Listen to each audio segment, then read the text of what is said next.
Olá, boa noite. Mais uma live começando aqui no meu Instagram. Eu sou o Bruno Barcelos, psicólogo, e hoje o convidado não é psicólogo, não é da área da saúde, na verdade é da geografia.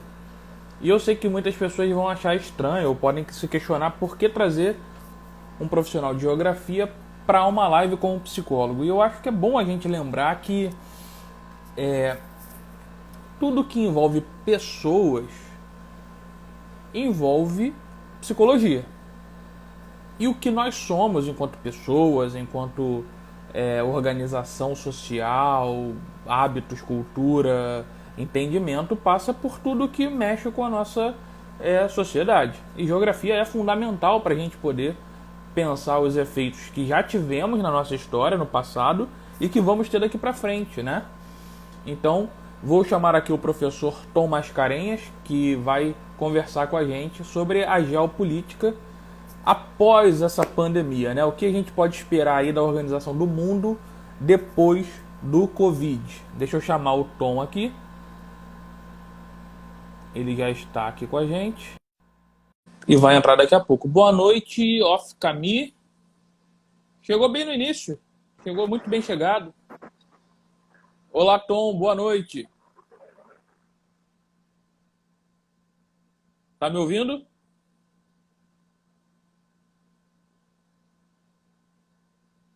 Acho que deu uma Ai, pausada meu no vídeo do Deus do Tom. céu, internet desgraçada. Tom,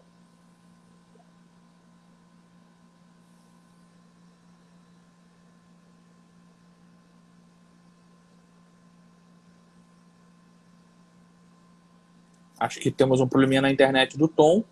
Mas boa noite a todo mundo que já está aí. Tom, tá me ouvindo? Tá me ouvindo, Bruno? Boa noite. Agora estou te Não sei ouvindo. se Boa a minha noite. internet tá me ouvindo? Vamos ver. Beleza. Vamos ver que a internet hoje não tá muito boa não, vamos ver. Esse é um dos problemas Mas da tecnologia, pelo menos aqui no Brasil, né? A internet não colabora muito para que a gente consiga fazer as nossas atividades, mas a gente vai se adaptando. Bom, seja bem-vindo. vamos, brasileiro, né?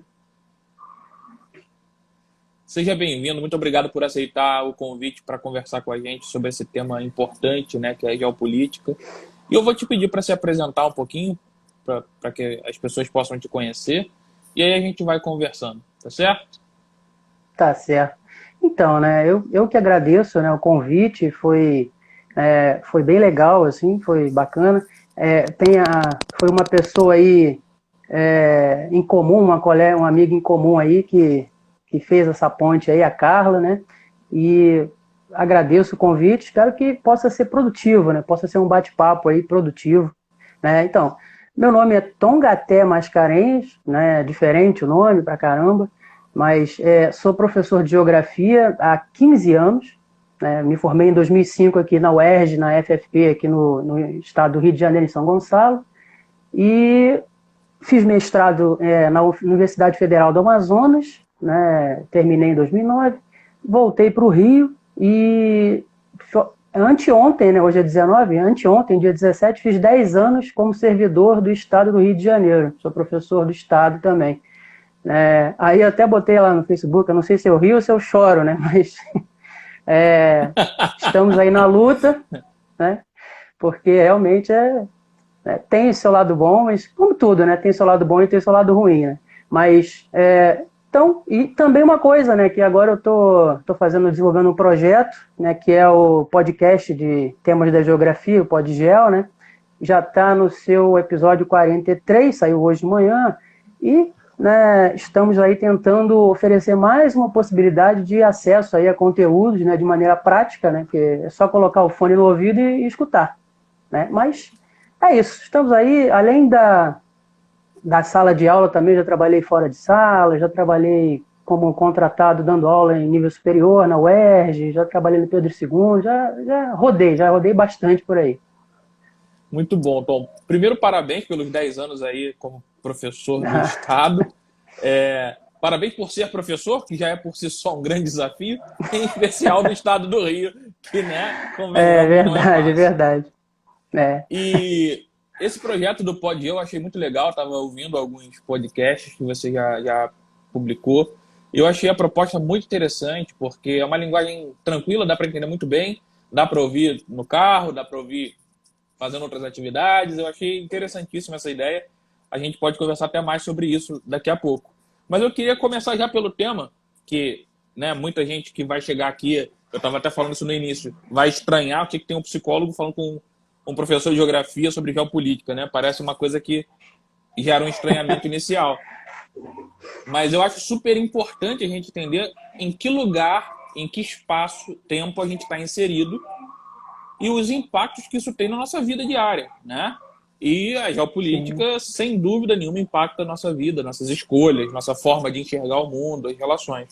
Então, eu queria começar te pedindo para definir um pouquinho o que é geopolítica, né? O que significa essa palavra aí. Né?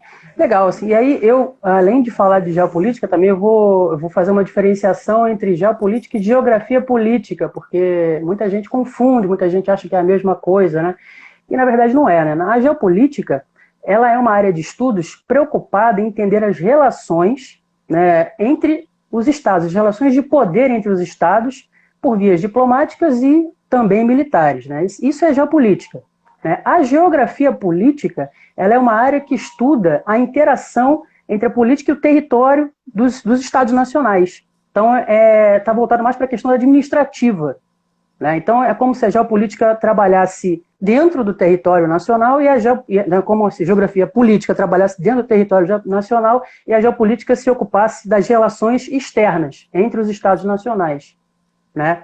E essa é a diferenciação. Tá? Então, Excelente. geopolítica é isso. Eu acho que geopolítica a gente vive geopoliticamente, mesmo quando a gente não tem noção disso. Né? Eu falo muito isso com os alunos, às vezes, no 8º ano, quando a gente começa a falar de globalização, né, a primeira coisa que eu pergunto para eles, assim, o que eles têm na casa deles que é brasileiro, que é de produção, né, de tecnologia brasileira. Aí começa a pipocar, né? Ah, meu celular, Samsung. Pô, Samsung, não é, né? Ah, o carro. E qual é o carro brasileiro? Não existe carro com tecnologia brasileira. Todas as marcas de automóveis no Brasil, elas vêm de fora. Né? É claro que existem modelos de carros, né, que estão aqui, que foram produzidos especialmente para cá, como, por exemplo, o HB20 da Hyundai. Uhum. HB20 é Hyundai Brasil 20, comemorando os 20 anos na época, né, da chegada da Hyundai no Brasil. Então, é um modelo que foi produzido aqui, mas a tecnologia é sul-coreana. Então, é legal porque a gente começa a entender, né, o nível de dependência que a gente tem do que vem de fora. Né? Carro brasileiro, desde a década de 90, não existe. A Gurgel faliu já tem 30 anos, quase. Sim. 30 anos, né? Então, é importante a gente tentar organizar essas ideias, eu acho importante. Pois é, isso é muito legal o que você está falando, porque muitas pessoas, independente da idade, não têm essa percepção do quanto que a gente vive aqui, às vezes no nosso bairro, naquele nosso universo limitado, entre aspas, pelas fronteiras ou financeiras ou de conhecimento, tem uma influência grande do que está acontecendo do outro lado do mundo, né? O quanto a gente consome coisas que são só montadas aqui, só são pecinhas encaixadas aqui, mas que foi feita na mão de uma outra pessoa, de um outro país, com uma outra cultura. E pensando Sim. nessa questão da relação entre países, pelo menos pensando na parte diplomática, eu vou começar com a pergunta difícil. Como é que você vê a relação do Brasil no atual contexto mundial, né? Como ele está se colocando e você vê alguma forma vantajosa dessa maneira de se colocar do Brasil no mundo? Olha, o Brasil, né, diplomaticamente, né, principalmente depois que a ONU foi criada lá em 1948, né, ele vinha adotando, né, um determinado direcionamento, né? Ele se tornou referência em várias áreas, por exemplo, como na saúde, né, medicina, né? O Brasil chegou a liderar uma missão de paz no Haiti, né? A gente tinha aí, né, alguns direcionamentos que, a partir de janeiro de 2019, eles começaram a ser mudados. Né? E essa mudança, né, eu não quero nem falar mudança de paradigma, mas essa mudança de rumo aí, ela tem sido muito estranhada, principalmente pelas potências europeias. Né? Não os Estados Unidos, porque os Estados Unidos também está hoje num momento, né, de um personalismo, um soberanismo maior. Né? Aquela frase que o Trump falava do America First, ele está realmente, né, indo nessa direção da America First. E isso está fazendo, inclusive, também com que os Estados Unidos ele perca muito do seu protagonismo internacional. Como se ele tivesse olhado mais para dentro e deixado de olhar essas relações que sempre eles vigiaram, digamos assim, no mundo, né?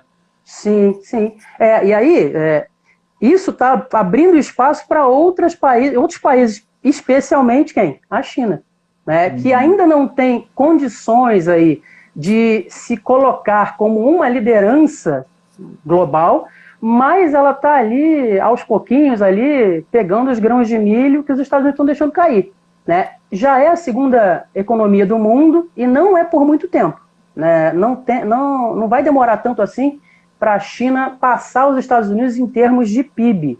Né? Em termos de poder de compra já passou, mas em termos de PIB não vai demorar muito para a China se tornar a maior potência econômica. Né? Porque a China conseguiu, né, a partir do final dos anos 70, né, ela consegue utilizar, e aí de maneira questionável ou não, mas ela consegue utilizar principalmente a mão de obra disponível que ela tinha. Isso também juntando com algumas estratégias, né, no campo industrial, no campo econômico de maneira geral, isso fez com que a China fosse crescendo, né, nos últimos 40 anos, aí uma média exorbitante de crescimento do PIB anual. Né, e aí fez com que a China chegasse hoje ao momento em que a gente está. Né? A China hoje é forte candidata, sim, a ocupar esse posto de liderança mundial, porque os Estados Unidos, né, vem perdendo esse protagonismo, principalmente após aquela crise que aconteceu, a crise do subprime, né, em 2008, né, a crise das hipotecas.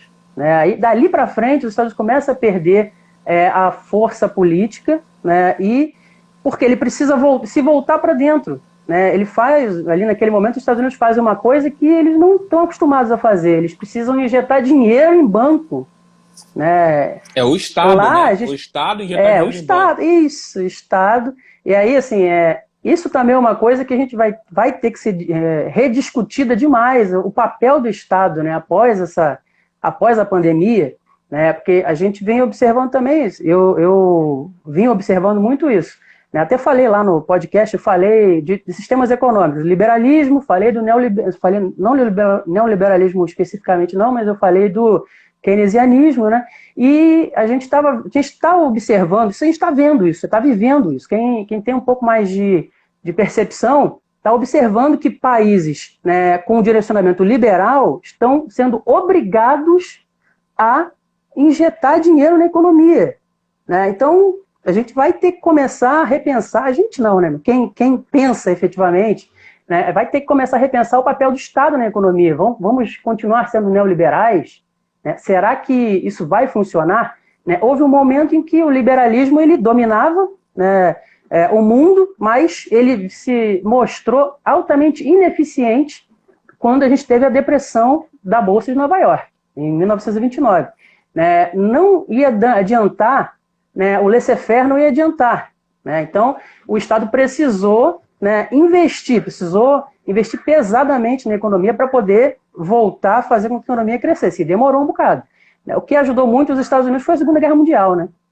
Porque os Estados Unidos ele consegue, né, é até uma música do Renato Russo, né, para quem tem mais de 30 lembra, né, que a guerra serve para reaquecer a economia, na verdade. E nos Estados Unidos ajudou muito, porque eles foram os grandes fornecedores de material bélico sem que eles tivessem problemas no seu território.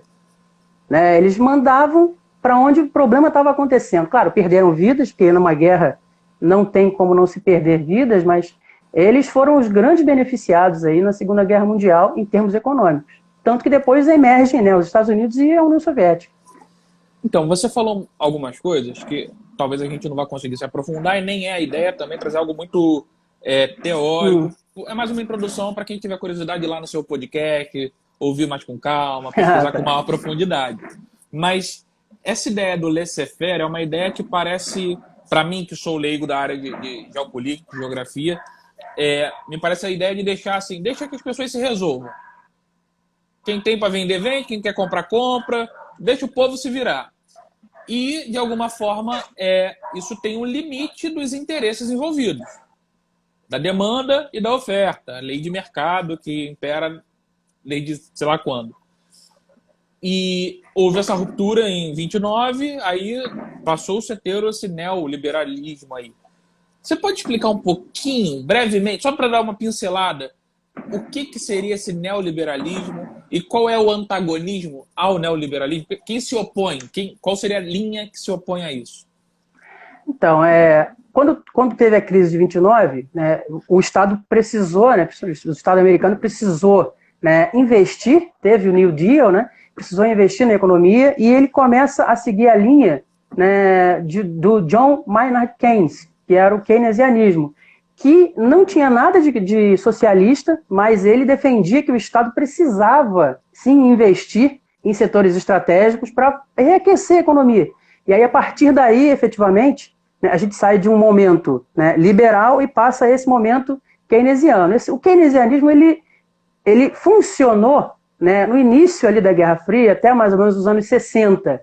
E aí, a partir daí, já começa a se mostrar ineficiente. Aí volta, né? Aí voltam as ideias liberais, mas não, né, puras, não totalmente puras. Então elas vêm com essa roupagem neoliberal, né, que é o retorno do Estado mínimo, é o Estado apenas, né, regulando a economia. Deixa fazer, deixa eles, como você falou, deixa eles se virarem. Quem tem, compra, quem não tem, né, se vira, quem tem para vender, né, oferta e procura. O neoliberalismo ele tende a deixar, novamente, né, que o mercado regule a economia, né, colocar na mão de novo da iniciativa privada. Né? E aí, no caso dos países, né, mais pobres, e aí o Brasil incluído, né, década de 70, 80, né, quando termina a Guerra Fria, quando a União Soviética acaba e a gente entra nos anos 90 com uma nova configuração geopolítica, né, do mundo multipolar, sai o mundo bipolar, entra o mundo multipolar, Estados Unidos lá no topo, e aí, né, os outros países, os europeus, o Japão ali em volta. Né, eles lançam, né, a questão do consenso de Washington em que, né, os países mais pobres precisavam diminuir o tamanho dos seus estados nacionais. De que forma? Vendendo, né, as empresas estatais. Uhum. Né? E aí a gente entra nessa, o Brasil também entra nisso. Ao longo dos anos 90, a gente passa por esse processo neoliberal, né, com Fernando Henrique, em dois mandatos. Principalmente, né? Sim, sim. Até porque a gente inicia a década de 90 de uma maneira muito turbulenta, né? Entra o Collor, ele sofre impeachment, e aí o Itamar entra ali para fechar o mandato, né? E aí, nesse meio do caminho, aí, o Fernando Henrique chega com o Plano Real, consegue a eleição, estabiliza, né? E aí a gente não pode dizer que não funcionou, estabilizou a moeda, né? Você teve uma segurada sensacional na questão da inflação, porque assim, eu era apenas um bebezinho, mas eu lembro assim, né? Às vezes, quando o pessoal me levava no mercado, só aquele barulhinho da remarcação lá, você entrava no mercado, o preço das coisas era um. Quando você estava na fila, o preço já era outro. Né? Na época da hiperinflação, a coisa era desse jeito, não é ficção, isso era verdade. Uhum. Então a gente tinha ali um nível de desvalorização monstruoso. Com, né, esse processo neoliberal que começa nos anos 90, e aí a gente tem, né, um arroxo, né, para o Estado passa a ser arrochado, né, com o argumento de que o estatal não funciona. E aí a gente observa que, se você vende, né, a empresa de telefonia do Estado, né, você, dando para a iniciativa privada, você aumenta a possibilidade das pessoas terem acesso. De fato, né, lembro também, muito vagamente, porque eu não sou tão velho assim, que na época, né, para você comprar uma linha telefônica era o preço de um terreno. Tinha lugares que eram realmente muito caros.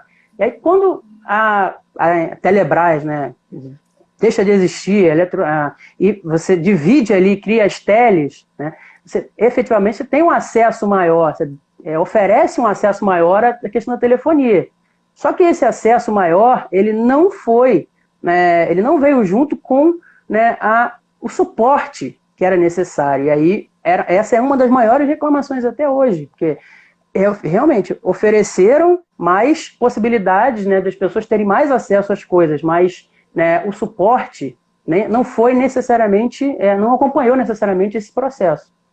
Sim, se popularizou sem a qualidade necessária para que esse processo fosse Sim. mantido num nível mínimo de decência para mim, né?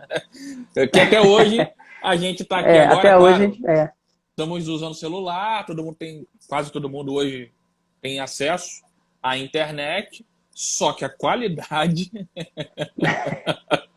Pois é, pois é, né? Tem essas questões, até hoje a gente vive isso, né? Uhum. Então, e a gente está hoje também, assim,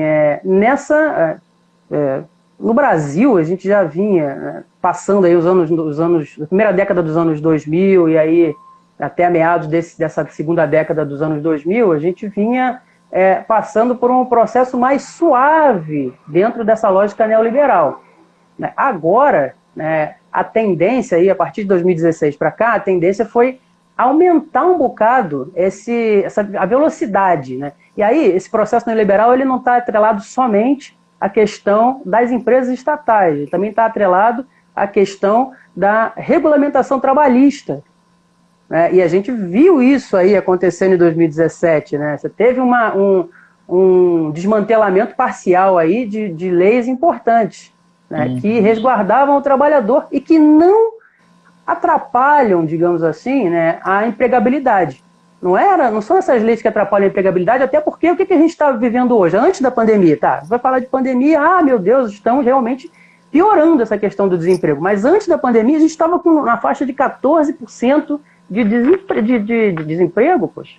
E a promessa lá, quando foi feita aquela mini reforma trabalhista, não era de aumentar a quantidade de empregos? Era a promessa, né? e a garantia de que ao flexibilizar as leis trabalhistas, o patrão vai poder negociar com o empregado e então teremos muito mais oferta de trabalho, que não aconteceu, né? E já são aí mais ou menos os 3 anos, né? Da efetivação dessa legislação para cá. O pessoal também que gosta de ir para Disney, né? Tá tendo que pagar a bagagem, né? Também agora. Não barateou a passagem, eles agora estão tendo que pagar a bagagem também. Então, assim, é uma série de situações que estão inseridas dentro dessa lógica, né? Não dá para a gente dizer que não. E a gente vive isso, esse neoliberalismo, mas a partir desse momento, né, que a gente está vivendo, dessa pandemia, né, a gente vai precisar, sim, rediscutir, né, a importância do Estado. Eu acho que é muito importante. Talvez, e aí é muito talvez, assim, uma possibilidade, né, a gente volte aí a ter estados se fortalecendo, aumentando a sua soberania, e é possível também, aí eu vejo isso assim, eu estava, né, observando, assim, a gente pode ter aí, né, não uma reversão, mas uma redução desse processo de globalização. Porque a globalização é um dos fatores que fez com que a pandemia se espalhasse 3 meses para chegar no mundo inteiro, né? Então, assim, esse processo de globalização talvez ele comece a ser repensado, principalmente as grandes potências. Sim. E aí quem é que vai sofrer mais? Os países dependentes, né? Nós. Né? Sim. Além de... Não querendo te cortar, mas é só para acrescentar na reflexão.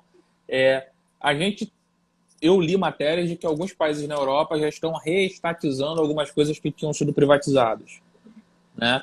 Então, não sei o quanto disso é verdade ou não, porque hoje em dia a gente tem que duvidar quase que o tempo todo. Verdade. Mas, pelo que eu li em mais de uma matéria, falavam disso, né? Alguns países, que eu não me lembro agora exatamente quais, mas acredito que ali, talvez a Alemanha, aquela região ali.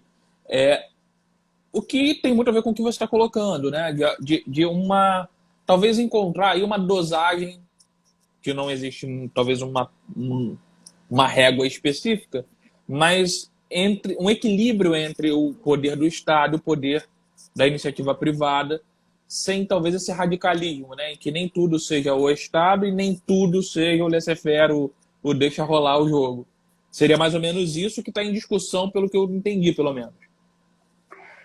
Eu acho que é o que a gente vai observar nos próximos momentos, né? Não posso dizer para você décadas, talvez nos próximos anos, seja uma coisa mais, né, próxima, porque quando a gente fala de geopolítica, a gente não está falando só da questão, especificamente da questão econômica, a gente está falando também da questão ambiental, a gente está falando também da questão, né, agrária, né? Porque se você parar para pensar, por exemplo, são 5 países no mundo detêm aí mais de 40% da produção agrícola do mundo. E o Brasil está neles. 5 grupos, não vou dizer países, mas Estados Unidos, União Europeia, Brasil e China, né, estão aí dominando, né, a produção agrícola. Como é que vai ser pensado esse processo daqui para frente? Outra coisa importante também, assim, é a questão da saúde pública. O Brasil é o único país com mais de 200 milhões de habitantes que tem um sistema único de saúde. A Grã-Bretanha também tem, mas a Grã-Bretanha tem 60 milhões de habitantes.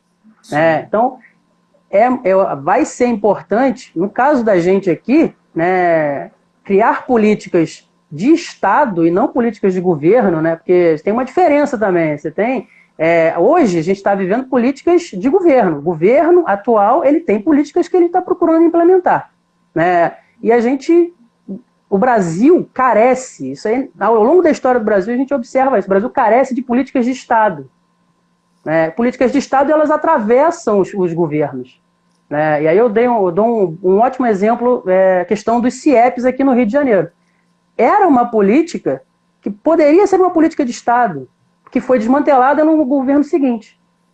Quantas crianças, jovens e adultos agora não teriam sido formados dentro dessa lógica? Então, a gente carece disso, né, de uma política de Estado. E não só no Brasil, isso aí a gente vai observar nos países pobres de maneira geral. Você acha que... não sei se você pode falar sobre isso, eu vou perguntar e você responde como puder. Você acha que aqui na América Latina, em especial no Brasil, um dos fatores que dificulta a construção de políticas de Estado é esse culto à personalidade, esse personalismo em que a gente vota quase que num Deus e não num governo que vai ter um projeto de anos e depois a gente pode trocar esses governos, mas esse projeto vai ser lapidado pelo governo seguinte. Eu tenho essa impressão, que aqui a gente vota muito num santo milagroso. Na pessoa, né? A gente vota na pessoa, a gente não vota na ideia, a gente vota na pessoa. Isso é fato, né? A gente observa isso, né? Principalmente a partir da gente aqui mais novo, né, consegue observar isso a partir dos anos 90. Porque a nossa democracia, ela não é antiga e ela nem é tão desenvolvida assim, né? Também a gente vai estar observando, e vem observando aí ao longo dos últimos tempos, muitas situações estranhas.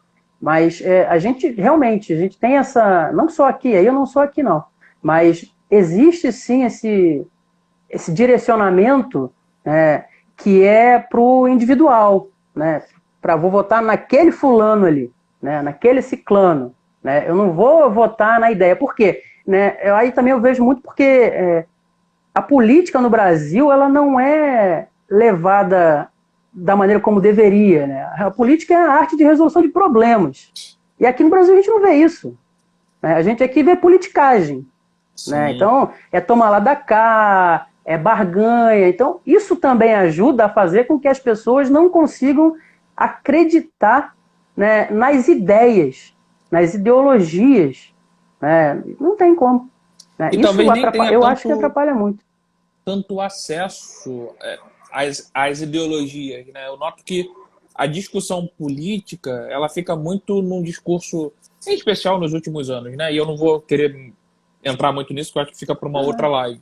Mas num discurso mais moralistas, mais religiosos, em outra temática que é importante, mas que não tem a ver realmente com o projeto de país, né? Ele fica mais com uma coisa limitada ali no campo quase que familiar. Tem uma pergunta aqui, que eu acho que você já respondeu, mas ela parece que vai fazer geografia também. Ofse-Cami, que é qual a diferença entre política de Estado para de governo? Né? Então, a política de Estado ela vai atravessar governos, né? É uma política que vai se manter independente de quem esteja no poder. Já a política de governo não, é aquela ali que vai ser direcionada enquanto aquele determinado governo estiver, né, no poder ali. Basicamente Sim. isso. A Cris Magacho acho que ajudou a responder essa pergunta. A política de governo reflete o interesse do grupo que está no poder. É transitório. Muda o governo, muda a política.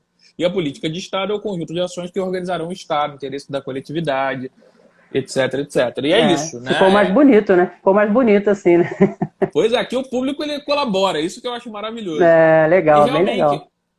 acho que quando a Cami pergunta isso, eu acho que revela o quanto que para algumas pessoas pode parecer algo muito identificável, né, que a gente entende logo de cara, mas eu acho que para a população em geral isso não é claro, essa distinção, né, entre política de governo e política de Estado. As pessoas, eu acho que têm muita dificuldade em entender que a presidência da República não é o presidente da República daquele mandato, né? Tem uma grande dificuldade aí. E nesse sentido, Tom, acho que tem um campo aí que também é o tecnológico, né? Porque você também lá no seu podcast fala de industrialização, revolução industrial. Eu vi que você tem Sim, a primeira, a segunda e a terceira. E a gente está lidando com essa questão da tecnologia. O Brasil novamente ficando para trás, né? sim, sim, né? E isso é histórico, né? O Brasil ele começa a se industrializar 200 anos depois da Revolução Industrial Inglesa. Né? A gente começa efetivamente uma industrialização depois que quebra a Bolsa de Nova York, depois que Getúlio dá o golpe, aí que começa uma industrialização no Brasil. Muito também porque na época da colônia, Portugal não tinha interesse de deixar a colônia ser industrializada, né? Mas a gente também teve essas sabotagens históricas. Mas no caso do Brasil, e assim, uma coisa importante também, assim, o Getúlio ele começa, né, com a substituição de importações, né, investe aí nas empresas estatais, né, Petrobras, CSN, né, a Vale do Rio Doce, que já foi estatal, desde 97 ela é privada, mas ela já foi estatal.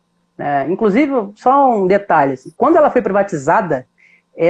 privatizada pelo valor de 1/10 da mina que eles tinham acabado de achar no ano anterior. Tá? Nossa. Então, assim, foi um negócio, foi dado, foi basicamente dado.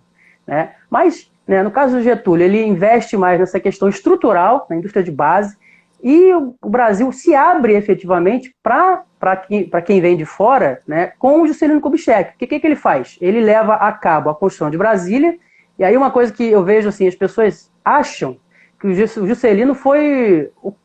eu tive a ideia maravilhosa de fazer isso. Não. Na verdade, a construção da capital no interior do Brasil já estava prevista desde a primeira Constituição Republicana, em 1891, lá atrás. Por quê? Porque naquela época, era para eles, ali, no final do século XIX, era importante deixar a capital resguardada de ataques, porque naquele momento o ataque poderia ser de que forma? Apenas e tão somente pelo mar. E a cidade do Rio de Janeiro era a capital. Então, a ideia era trazer a capital para o interior do território para ela se resguardar, né, estrategicamente. Na década de 50, depois de passar por todo aquele quiprocó do Getúlio Vargas, né, primeiro ele foi ditador, depois ele foi deposto, depois ele volta como, né, presidente eleito, depois ele se suicida, né? Então, naquele momento, era importante tirar a capital do Rio de Janeiro, por quê? Porque a pressão popular era muito forte. Né? E aí, se a gente pegar documentos históricos, até tem imagens também, né, e que o povo ia para a rua mesmo. E assim, na cidade do Rio de Janeiro, o acesso era muito fácil. Aí leva para onde? Para o meio do território brasileiro, no meio do nada com coisa nenhuma, no Planalto Central. Né? Constrói uma cidade belíssima. A cidade de Brasília é belíssima. Assim, eu acho muito maneiro. Assim, eu já fui lá. Eu acho show de bola. Assim, um dos bons exemplos que a gente tem, dos poucos e bons exemplos que a gente tem de planejamento urbano no Brasil. Mas constrói uma capital que está distante dos grandes centros e que precisa se interligar. De que forma? Estradas. E aí ele cria as estradas e aí? Como é que vai fazer para fazer esse transporte? ele libera a entrada das multinacionais automobilísticas. E aí a gente tem, né, a partir daí, efetivamente, uma industrialização que é nacional, mas é muito também, né, multinacional. E aí depois entram os militares, né, que trazem um pouco essa questão, né, da indústria nacional, tem o milagre econômico, né, e depois disso a gente vai tendo situações. A década de 80 é considerada como uma década perdida, né, para a indústria brasileira, e a gente tem uma retomada aí, uma reabertura da economia brasileira na década de 90, esperando sempre o investimento externo. E a gente é extremamente dependente desse investimento externo. A gente, né, em termos tecnológicos, a gente não tem grandes conquistas, né? A gente tem, pelo menos na parte de eletroeletrônicos, a tecnologia de ponta, a gente não tem grandes conquistas porque a gente opta por pegar de fora, por abrir o país para pegar as coisas de fora. Mas não é uma coisa que, meu Deus, que filho da mãe, esse presidente que fez isso. Não, é uma questão de conjuntura da época. Não tinha muito o que fazer, né, para, né, você nacionalizar algumas coisas. Como, por exemplo, aí uma coisa também que vai fazer com que se repense a questão da globalização, porque a globalização, como você falou lá atrás, né, você tem algo na sua casa que foi, por exemplo, o seu celular. A placa-mãe foi montada na China, os circuitos integrados foram construídos na Tailândia, né, a carcaça foi feita em Taiwan, chega tudo lá na Samsung em Manaus, eles montam e você compra na loja. Beleza. A gente tem hoje a China como grande produtor mundial e a gente está passando por um problema, agora nem tanto, mas no início da pandemia aqui no Brasil, no mês de março, abril, a gente passou por um problema de falta de materiais básicos. Quem é o maior produtor de máscaras? É a China. E a China não estava dando conta de produzir para o mundo inteiro, para todo mundo receber ali naquela hora. Se houvesse uma divisão aí da produção, e aí trabalha-se a questão, tira um pouco essa questão desse processo de globalização, é cada um fazendo o seu, né? Então eu acho que isso também vai começar a ser repensado, essa questão da soberania, cada um vai começar a tentar ter projetos, né, nacionais de fortalecimento. No caso da gente é um fortalecimento e tem que dar um salto, mas alguns outros países um fortalecimento de produção industrial nacional. Talvez a indústria volte a ter um papel importante na economia brasileira, como já não tem há um bom tempo. Você está falando algo que eu acho muito interessante, porque quando você fala lá atrás, né, da época de Getúlio, do milagre econômico, em que, de fato, você conseguia dinheiro muito mais barato do que você consegue hoje naquela época, o dinheiro externo, né? Hoje é complicado. Então tem um contexto ali, e novamente entra no porquê tem um psicólogo falando com o professor de geografia.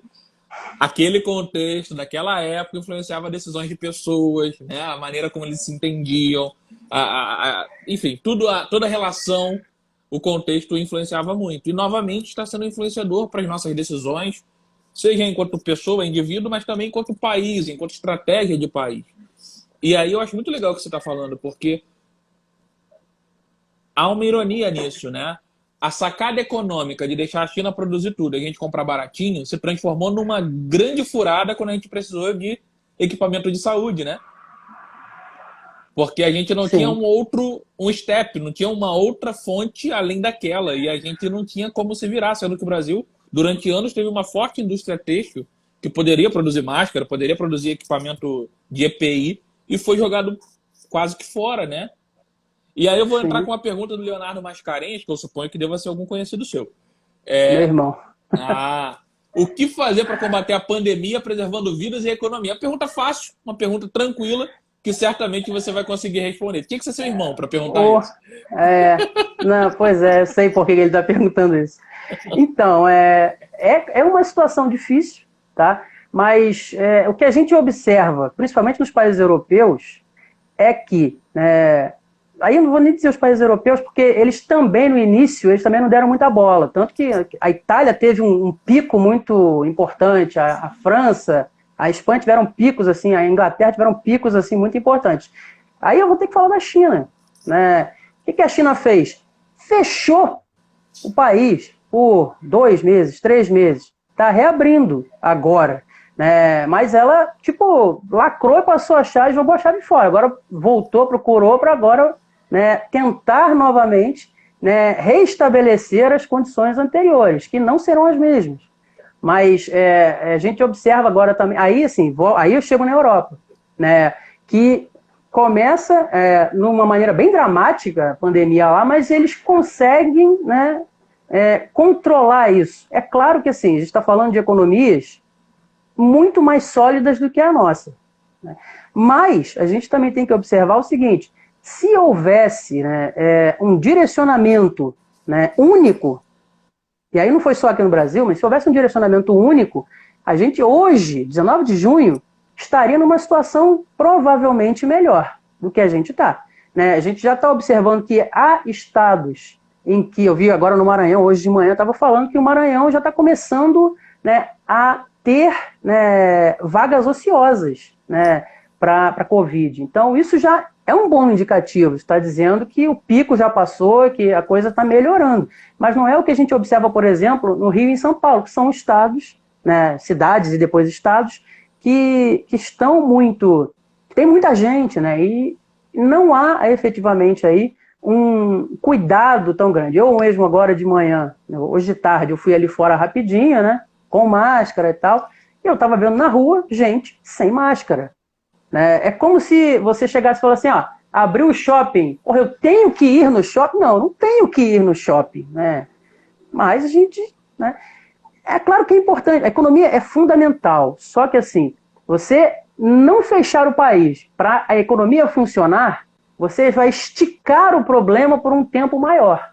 A economia já teve prejuízo. A gente já tem um problema sério com a questão econômica. O Brasil, né, e aí é uma coisa assim que o que é falado é uma coisa, mas a realidade é outra. A situação econômica do Brasil no ano passado, por exemplo, não era de melhoria. A economia do Brasil estava caindo, mas não era isso que era passado, né, nos órgãos oficiais.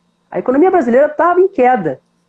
Com essa situação, a gente entrou numa catarata do Niágara agora, né? Realmente, vai ser um buraco.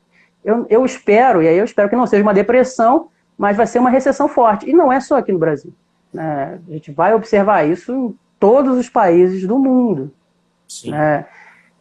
Mesmo os países que, de repente, tiveram pouco prejuízo por conta da Covid, esses países, na maioria, são países dependentes de países que tiveram muito prejuízo, né, com a Covid. Então, isso vai afetar todo mundo, o Brasil inclusive. Né? O que eu acho que era preciso era que, né, houvesse um direcionamento lá no início. Né? Tipo, vamos fechar agora, para daqui a 2 meses a gente começar a reabrir de maneira mais tranquila. Mas isso, infelizmente, não houve. Desde o princípio, isso não houve. Então, acho que aí a gente junta a geopolítica, a geografia, e aí eu posso falar um pouquinho da psicologia. A gente tem um presidente que é um pouquinho descolado da realidade, né? Ele tem uma leitura muito particular dos fatos. Quando a gente está vendo a economia descer, vai ele ou o Guedes e diz que a gente vai crescer e que vai crescer 1% esse ano, 2% ano que vem, 3% no outro, e era um discurso que não tinha materialidade. E a gente continua vendo isso quando diz que é uma gripezinha, quando fala um monte de bobagem que a gente tem aí todos os dias nos jornais. E faltou liderança, liderança não é personalista, eu digo o que o Estado brasileiro, novamente, né? Qual vai ser a postura do Estado brasileiro e não apenas do governo. Devia ser de cima para baixo. Exato. A coisa devia ser de cima para baixo. E aí a gente tem uma questão que aí eu vou colocar para você, né? A gente tem um presidente ou um governo com uma leitura muito particular da realidade, né? O vírus é chinês, é um grande golpe, sei lá, de quem? Da Disney, junto com a China e sei lá mais o que, para poder derrubar o presidente. E a gente tem que se relacionar com outros países, porque a economia é mundial, a saúde agora também é, em algum aspecto. Como é que você analisa e aponta para o futuro, e aí é achismo mesmo, pode especular à vontade, que vai se dar essa interação quando a gente tem agora o ex-ministro da Educação sendo indicado para o Banco Internacional de Desenvolvimento. Banco Mundial. Mas já tem movimento, né, que está querendo barrar a chegada dele lá. Já tem o movimento, já. Pois é. A gente vai conseguir se relacionar, a gente país, né? A Sim, pergunta honesta é: Brasil. o que vai sobrar do Brasil depois desse tsunami desse governo em relação à economia mundial, às relações de poder, a tudo isso? Assim, como é que você imagina que vai ficar essa dinâmica? Assim, é uma Pergunta de US$ 1 pergunta. milhão. Essa é uma pergunta realmente complicada, assim. É o que a gente observa, né? O que eu estava falando ali mais cedo, né? O Brasil hoje ele tem um direcionamento diferente, né? Um direcionamento que hoje ele está mais alinhado com o governo norte-americano, né? Que pode mudar, existe uma boa chance de mudar agora em novembro, né? Porque o Trump ele não está tão bem assim. É a questão econômica lá nos Estados Unidos por conta da pandemia, e aí a economia americana está sofrendo um baque maior por causa também da maneira como a pandemia foi encarada no início, né? E aí a gente observa, tem uma relação direta, a maneira como as coisas foram feitas no início, né, com a relação com a economia, né? E o Brasil hoje, então, ele está mais alinhado com os Estados Unidos, mas ele ainda tem como maior parceiro comercial a China. O que é Né? um nó. Então, e a China é uma contradição enorme, né? Porque a gente via ex-ministro, né, ironizando o chinês, xingando, acusando, e a gente depende da China. Né? E os Estados Unidos hoje, eles não estão mais em posição de pegar o Brasil no colo e ninar. Né? Eles não, como eu estava falando, existe aí um movimento de perda de protagonismo norte-americano. Né? Principalmente a partir do momento que o Trump entra com um direcionamento totalmente diferente. Então, os Estados Unidos, realmente agora eles precisam olhar para o próprio umbigo para poderem sair, né, com o menos possível, né, de prejuízos aí, e aí prejuízos de maneira macro, não é só prejuízo financeiro, né, dessa pandemia. E o Brasil, né, ele vai precisar repensar o direcionamento.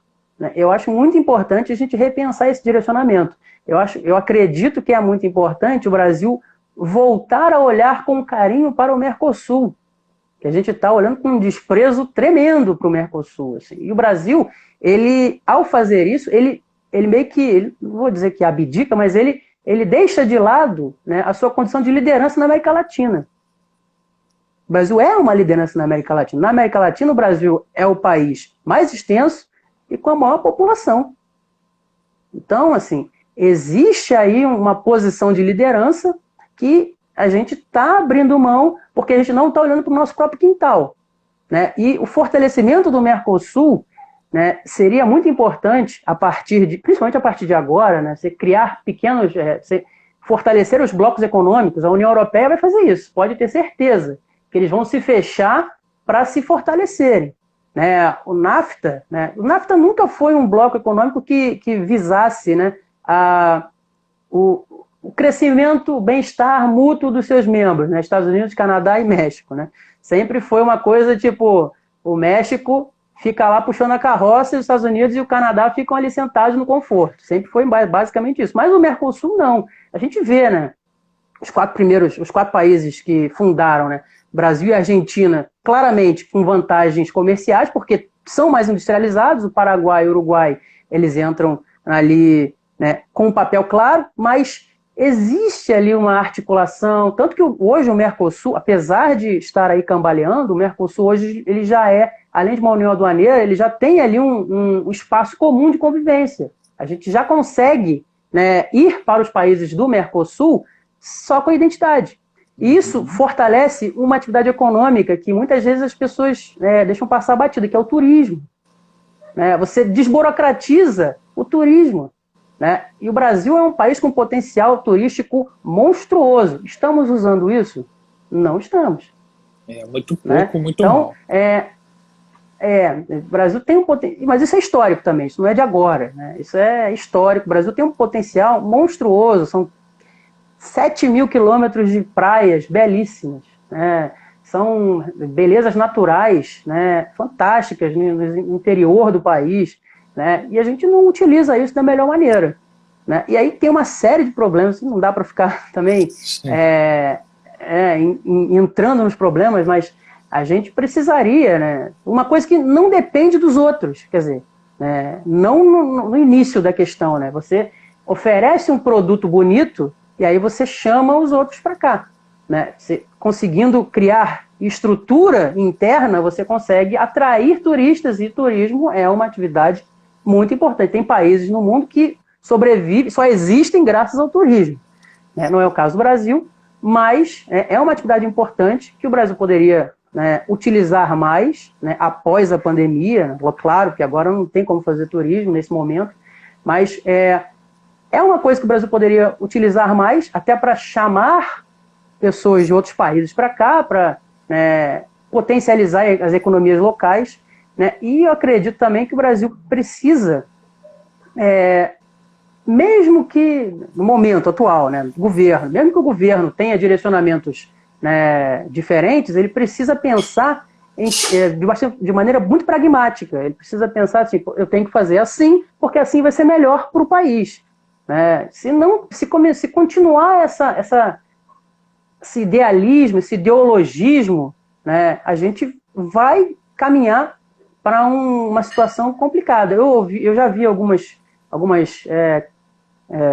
textos de alguns autores falando que, autores de fora, falando que o Brasil hoje ele é quase como um pária internacional, porque ele defendia determinadas bandeiras antes e agora ele jogou essas bandeiras no lixo.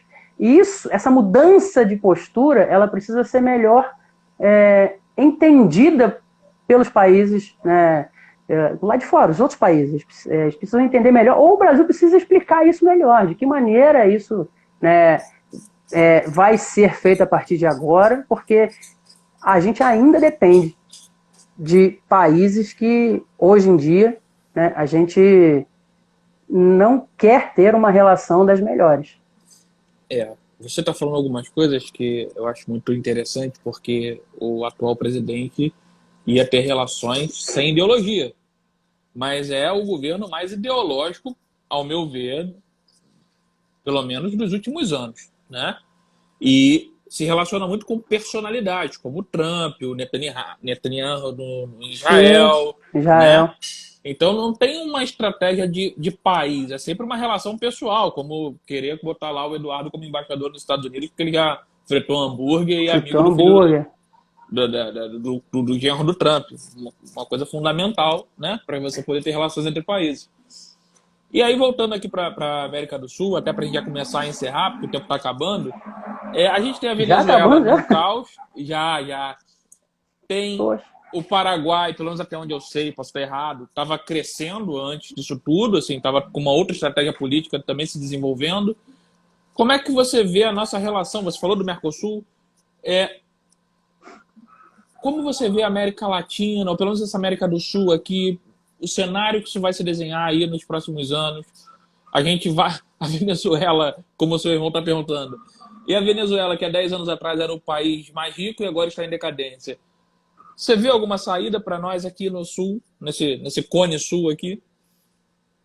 Então, né, no caso da Venezuela, assim, até eu falei da Venezuela no podcast, no episódio 42, que fala sobre geopolítica do petróleo, né? Porque a Venezuela hoje é o país com as maiores reservas de petróleo do mundo, mas ela não figura nem entre os 10 países em relação à produção, né? E aí fica uma coisa estranha, né, quando você fala isso, porque, porra, como é que pode um país que tem as maiores reservas de petróleo não consegue produzir? Porque, primeiro, né, a questão da geologia, olha aí, importante pra caramba. O óleo venezuelano é um óleo mais bruto e é mais difícil, é mais caro para tirar esse óleo. Então a produção acaba ficando, né, prejudicada. E aí, o pulo do gato, né, a Venezuela era um país, não era um país rico, né, há 10 anos atrás. A Venezuela era um país que tinha aí aquela coisa do personalismo. Tinha um cara que, né, chamava para si, né, toda a responsabilidade, que era o Hugo Chávez, né? Depois que o Hugo Chávez morreu, né, principalmente depois que ele morreu, assim, os Estados Unidos, eles, né, começaram a pegar pesado com a Venezuela, embargaram a Venezuela, né? A Venezuela hoje tem poucos parceiros comerciais e ela não consegue vender todo o petróleo que ela produz, que não é petróleo, né, tanto petróleo assim, né, mas ela não consegue vender todo esse petróleo que ela produz para os poucos parceiros que ela tem. Né? Ela precisava de mais parceiros para vender o seu petróleo, né? E aí a gente, né, entende um pedacinho, e, assim, é um pedacinho mesmo, né, dessa situação que a Venezuela vem passando. Né? Tem essa dificuldade, né, com esses embargos econômicos que os Estados Unidos estão colocando lá. Existe um monte de questões internas na Venezuela, né, aquela situação lá do Maduro, com o cara lá, esqueci o nome dele agora, né, que um ganhou nas urnas, né? Guaidó, isso. Não sei, a gente não sabe exatamente de que forma ganhou nas urnas, o outro se declarou presidente. Né? Alguns países, né, assumem o Guaidó como presidente, outros assumem o Maduro. Isso é uma situação complicadíssima, né? Mas, se a Venezuela não tivesse, e aí, né, não tivesse essa situação econômica, né, periclitante, né, esses embargos econômicos, talvez seria uma situação diferente. Né? A gente não teria essa disputa interna tão grande. Mas a Venezuela, inclusive, está suspensa do Mercosul desde 2017, né, por conta de toda essa situação. Né? E eu acho que a sua fala traz muito esse elemento de que nem toda guerra é com armas, né? Não, nada. Longe Nem precisa, disso. né? Dá para você fuzilar aí um país sufocando ele. Você vê o Irã, né, que está aí com embargos econômicos dos Estados Unidos há décadas. Né? A Coreia do Norte também está com embargos econômicos. Cuba está... Deixa eu ver. Cuba está embargada, né, mais ou menos o tempo que meu pai tem de vida. Pô. Quase 60 anos. Cuba está embargada. Está sobrevivendo. Está se abrindo. Mas está indo, né? A gente tem aí algumas coisas em Cuba que a gente não tem em países desenvolvidos. Né? Mesmo com a situação complicada lá, econômica lá em Cuba, né? Verdade. Bom, eu gostaria de te agradecer muito, achei muito esclarecedor. Para mim é sempre bom poder sair um pouco dos temas específicos de psicologia e expandir. Eu acho que soma muito até para pensar a psicologia e as relações humanas. Uma das coisas que eu noto é que a gente aqui, e aí é um machismo só, tá? O brasileiro às vezes tem dificuldade de perceber que ele é da América Latina, né? Que ele é latino-americano, né? Parece que a gente não é latino não, é lusitano. Eu vi uma coisa dessas. Não sou latino, eu sou lusitano. Latino é o argentino, né? Exatamente. Que é espanhol, né? Exato. Então, tem umas questões que acabam afetando a nossa parte psicológica, mas tem tudo a ver com a nossa história, com a geografia, com a geopolítica. Então, assim, queria te deixar livre aí para poder dar seu recado. Fala mais do seu podcast, como é que o pessoal encontra seu podcast. Enfim, dá seu recado aí. Muito obrigado novamente. Pô, eu que agradeço muito, assim, eu te falei, eu estava meio nervoso, né, mas depois, como você falou, né, foi fluindo, né, legal, bem legal, gostei muito de participar aqui, e com relação ao podcast, né, eu comecei tem uns 2 meses e meio, né, e a gente já está com mais de 2.000 audições, né, comecei de um jeito bem, assim, bem frenético, eu tava fazendo todo dia, aí foi, coisa de maluco, aí eu comecei a fazer dia sim, dia não, né, aí, tá puxado. Aí agora eu tô fazendo 3 vezes por semana. E aí agora eu tô com uma ajuda luxuosa da minha prima Yasmin Mascarenhas, que vai me ajudar a editar uns vídeos lá no YouTube também. Né? Vou pegar, né, os episódios do podcast e eu vou fazer vídeos com esses episódios, porque quem de repente prefere ver a minha cara, né, vai ver a cara também. Mas no caso lá, a gente tem esse canal no YouTube, né, que é o Podgel, professor Tom Mascarenhas, né, é só botar Podgel que vai achar. Né? No Facebook tem a página também, né, professor Tom Mascarenhas, e tem aqui no Instagram o @professor_Tom, né, que aí a gente, né, a partir daí a gente, né, distribui aí o podcast. Quem quiser achar, de repente, eu ouço muito Spotify. Lá no Spotify, procura lá no podcast, procura Podgel, que acha também. Castbox, até um ex-aluno meu falou assim, bota no Castbox também. Aí eu fui lá, então, como é que faz? Eu fui lá descobrir, consegui colocar no Castbox também. Então no Castbox, Podcast Addict, no Google Podcast, lá no Spotify, no Bom, Anchor, né? Que é onde tá o coisa. Tá acabando? 5 Ih, segundos. rapaz. Então, assim, obrigado. Quem quiser nos seguir, sigam aí nas redes sociais.